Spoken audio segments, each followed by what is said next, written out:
You are the chair of the Health and Human Services Committee for the National Governors Association. And this past winter in February, you addressed a room full of governors on a forum about opioid addiction. And you started off your speech, which struck me, mentioning that you didn't run for governor to work on this issue. The issue kind of found you on the campaign trail. And you said, frankly, people's stories broke my heart. Can you elaborate on that and what touched you? People really did just sort of hang around at campaign events and wait until everybody else left. And then they would come up and start telling me their story. And they usually said, well, you're a healthcare guy, right? And I would say, well, I spent a lot of my time in healthcare. But literally, wherever I was in Massachusetts, there were always a few people who came up and would start talking to me about their son, their daughter, their husband, their wife, their coworker, some cases their parents. And it was always, eventually they would always say, and it's been hell. And then they would describe to me their particular version of hell. And in some cases, it ended in death. In some cases, they were in recovery, but every day was a struggle. In some cases, what people were really looking for more than anything was just a little bit of hope somewhere, and somebody to say that it wasn't a character flaw, and it wasn't their fault, and that in many cases, they got here because they took the advice of a trusted clinical advisor. And then they cry. I mean, I can't tell you how many people, this was so deep for them that it was literally like they were just exploding at me. And the fact that I was listening and that I told them they weren't the first ones to tell me a story like this, that the isolation that a lot of people clearly felt here was extraordinary. And the thing that really got me was it was everywhere. And I went and visited a bunch of, I do come out of the healthcare space, and I went and visited a bunch of ER docs that I know. And I would say to them, it's all I'm hearing about everywhere I go. I mean, you're the front lines, what's going on? And every ER doc I talked to would say, yeah, it's a catastrophe. And I would then say, well, you know I'm running for governor. I've known you for 20 years. How come you didn't just reach out to me yourself? And the answer I got most of the time was, I'm just trying to keep my head above water. And frankly, I really didn't think anybody would want to do anything about it.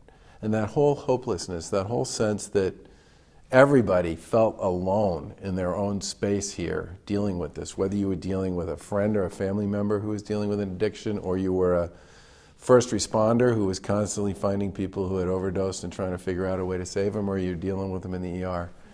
And one of the things we tried really hard to do when we put our task force together and sort of built our program around this was to send a big message that people had been heard and that we were going to chase this hard and we were going to build coalitions and work to do something about it. And for a lot of those folks who really felt like they'd just been completely isolated from everyone, I think the fact that the Commonwealth seemed pretty serious about trying to help them, that all by itself made a big difference.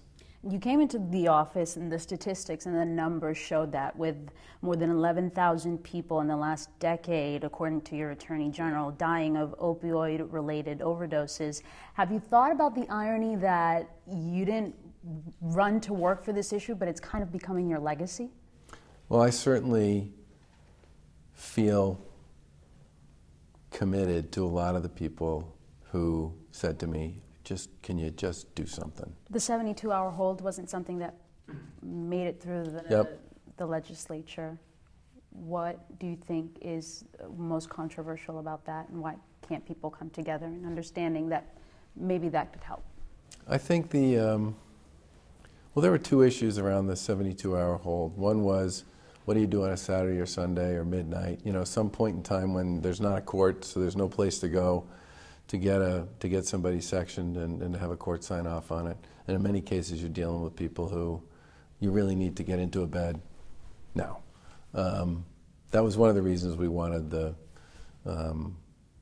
72-hour hold, and we did get the Senate to support a modified version of that. And there's a lot of support for it in the House. It came out of the original Joint Committee, still in the legislation. It disappeared at some point during the process. I think for some people, just the idea of an involuntary hold They just don't think that's an appropriate way to get somebody into treatment.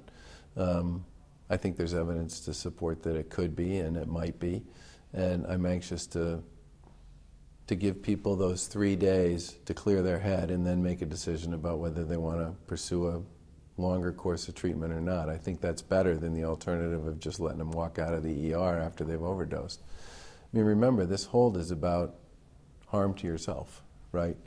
But I understand both sides of the argument. I am glad the legislature did include this, a mandatory requirement that if somebody does come in on an overdose, that they are required to give them some form of medication-assisted treatment before they walk out the door.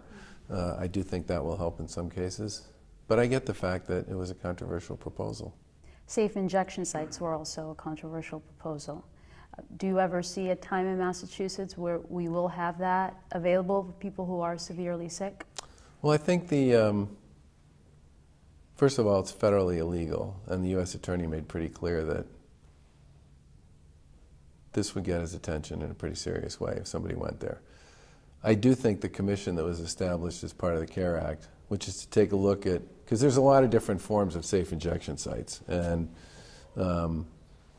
I think the fact that the CARE Act includes a commission, the commission has representatives with a variety of points of view on it, all of which are pretty serious about dealing with this crisis, was the right way to go. There are folks from our administration on it, there are folks from representing the legislature, there are folks representing the healthcare and the addiction and the recovery community, and I'm hopeful that they can shed some light on this, and I anticipate that they will. Lastly, we're running out of time, but I do want to ask you, you over the summer supported your Attorney General in announcing that she sued Purdue Pharma and its executives and directors to hold them accountable. She says that more than 670 Massachusetts residents who were prescribed drugs by this drug maker have died since 2009. What responsibilities do you feel drug makers have in this crisis? Well, in this particular case, there are two things I appreciated about the way the Attorney General went at this. The first was, she's talking post-2007. Now, for your audience, Purdue paid a major fine for misrepresenting the addictive consequences of OxyContin in 2007. They didn't admit guilt, but they paid a major fine. Pretty clear to everybody at that point, including, I would argue, Purdue, that OxyContin and other forms of oxycodone were in fact very addictive. They did nothing to change their marketing practices. They just kept doing the same thing. You could almost argue they doubled down on the bad behavior that got them into this place with the feds in the first place. So even though they had said they were going to change the way they marketed and sold the product. So point number one is there was a point of demarcation here. 2007, everybody reached an agreement, and that agreement was pretty clear about the fact that this stuff is addictive. They didn't do anything to change their marketing practices. Good for the Attorney General for holding them accountable on that. The second was that she worked with our Department of Public Health, and as a result of that work, it wasn't like a traditional class action. They came up with the names of the people who died as a result of an opioid overdose in the Commonwealth of Massachusetts that they could link back to OxyContin. And that puts real names and real faces on the bad behavior, the devastating behavior of this company. And I hope the Attorney General is successful in that suit, and I think the fact that it's post-2007, more of the same from a company that had said they were going to stop doing that sort of thing, and the fact that with a lot of hard work by a lot of people in government, people were able to attach specifically OxyContin to the deaths of over 600 particular people here in the Commonwealth, creates a really powerful message in there, and I think a great opportunity.